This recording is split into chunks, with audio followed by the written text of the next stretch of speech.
Bonjour et bienvenue dans Budget, le podcast qui te réconcilie avec l'argent.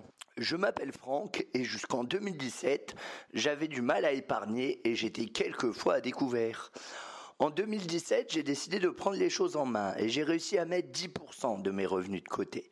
En 2018, j'ai réussi à mettre 20% pour en 2019 arriver à 30% avec un salaire de plus ou moins 3 000 euros en couple et un loyer de 975 euros. Avec le temps, je suis devenu un expert de l'épargne et de l'économie. Ce podcast quotidien s'adresse à tous ceux qui débutent dans la gestion de l'argent et du budget, qui ont du mal à joindre les deux bouts, qui ont des croyances limitantes et qui ont besoin de techniques et de conseils afin de mieux gérer leur budget. Il ne s'adresse pas ou peu aux personnes qui mettent déjà 10 ou 20% de leurs ressources de côté ou qui recherchent des solutions en investissement ou en immobilier. N'hésite pas à t'abonner. À très vite. Alors aujourd'hui, on va voir qu'il faut couper du bruit ambiant. Alors je m'explique parce que c'est pas très clair cette expression-là. Le bruit ambiant, c'est la télé que vous allumez. Vous savez, le soir quand vous rentrez, des fois, vous allumez la télé, vous la regardez pas, hein. C'est juste pour avoir un son. Il y a des personnes qui font ça, tu en fais peut-être partie, et parce que ce son, ça fait du bien, ça met un peu d'animation, voilà, vous vous sentez moins seul, ou je sais pas, ou ça vous aide à la concentration peut-être, enfin bref, peu importe. Et aujourd'hui, je vous propose de vous couper du bruit ambiant. Alors qu'est-ce que j'appelle bruit ambiant ? C'est tout ce qui compte pas, mais qui va avoir une influence sur vous. Les réseaux sociaux sont du bruit ambiant. La télé est un bruit ambiant. Surtout si c'est le journal télévisé ou je ne sais quelle autre émission d'actualité. L'entourage peut aussi être un bruit ambiant.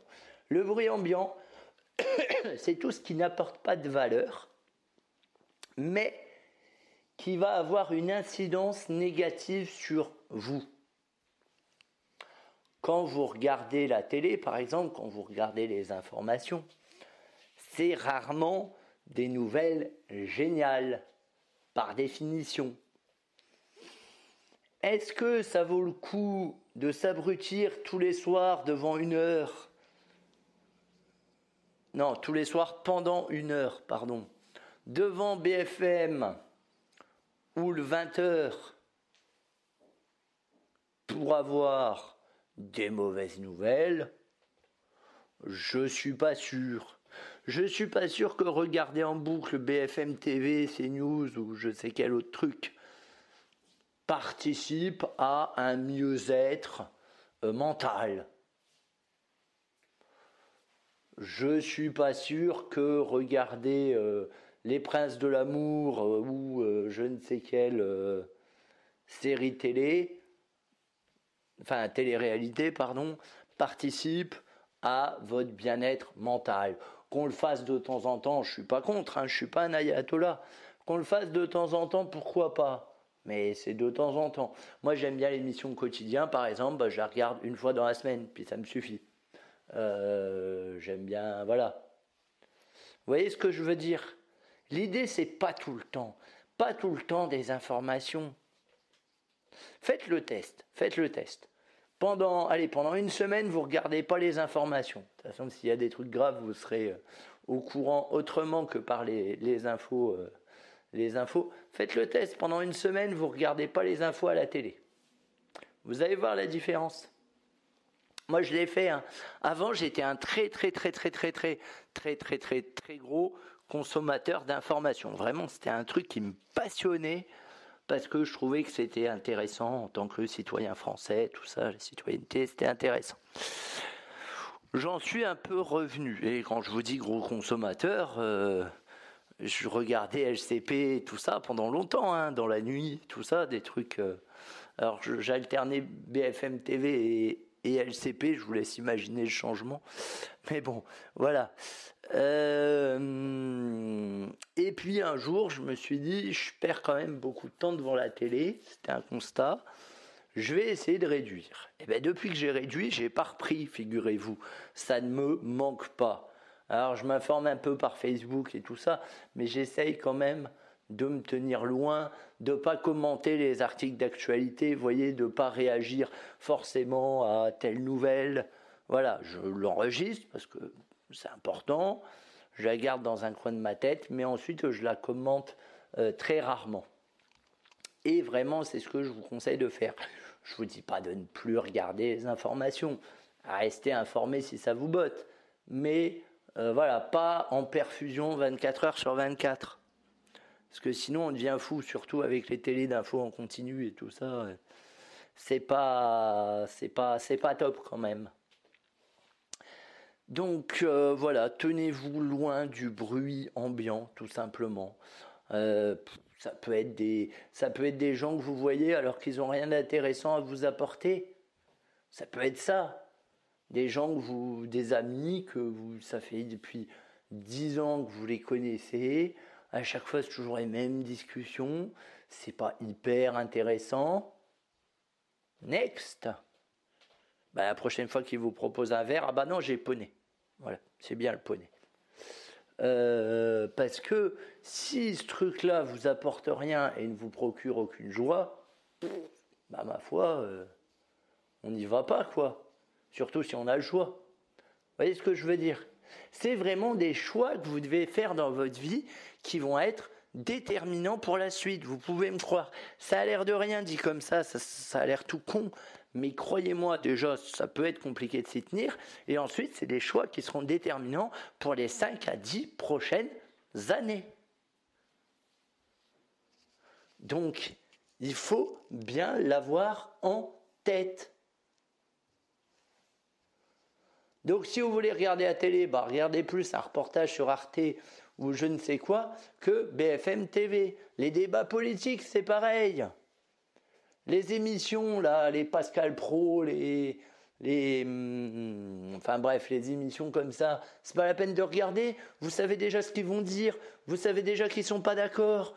Vous savez déjà, etc., etc. Il n'y a aucune surprise dans ces émissions. Parce que c'est un débat, voilà, lui il va dire blanc, lui il va dire noir, puis ils vont rester là, blanc, noir, blanc, noir, blanc, noir, blanc, noir. Fin de l'histoire. L'émission, vous la connaissez déjà, vous savez déjà quel argument il va être dit, etc., etc.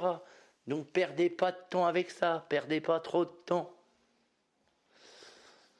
Voilà, c'était juste pour poser mon petit coup de gueule sur le bruit ambiant. Vraiment, essayez de le faire. Enfin, c'est même pas essayer, c'est faites-le d'ailleurs. Réservez-vous des créneaux spécialement pour la télé dans votre journée, c'est-à-dire que ça ne doit pas être toute la journée, mais juste de temps en temps sur des émissions bien identifiées. Voilà, moi je sais que j'aime bien Top Chef par exemple parce que j'aime bien la cuisine. Le mercredi je regarde Top Chef. Le reste du temps, j'essaye de réduire. Netflix fait aussi des séries qui sont pas mal intéressantes, je dois avouer, et qui concurrencent plutôt bien ce que nous offre la télévision. Voilà, en tout cas, préserve-toi vraiment du bruit ambiant parce que ça influence sur tout, tu t'en rends pas compte, mais inconsciemment, regarder la télé où il n'y a que des news de merde, forcément, ça va pas te mettre dans une énergie positive. Ça semble con à dire, mais c'est la réalité. Encore une fois, ton cerveau s'identifie à tes pensées et aussi à ce que tu regardes et aussi à ton environnement, etc., etc. Donc ça, il faut l'avoir en tête. Quand tu commences ta journée, il faut l'avoir en tête. Il y a des trucs que tu dois jarter pour ton bien-être mental, pour préserver ton énergie, pour préserver ta motivation. Si tu commences direct ta journée par le petit récap de BFM TV, les guerres, les morts, la politique que ça marche pas, les élections européennes, nanani, nanana, ça ne marchera pas. Ça ne marchera pas. Même chose pour l'argent. Si tu as un entourage qui fait que de se plaindre de l'argent, que c'est compliqué, que c'est toujours les autres qui ont, etc., etc., ça va pas t'aider pour en avoir. Ça, c'est très important. L'entourage. C'est pour ça que je te conseille d'écouter mes podcasts le matin. Comme ça te met de l'énergie, ça te met dans un bon mindset et tu peux commencer ta journée comme une guerrière ou comme un guerrier ou un gladiateur ou une gladiatrice si tu préfères. Bref, tu as compris le concept, je te laisse t'abonner, je te dis à très vite.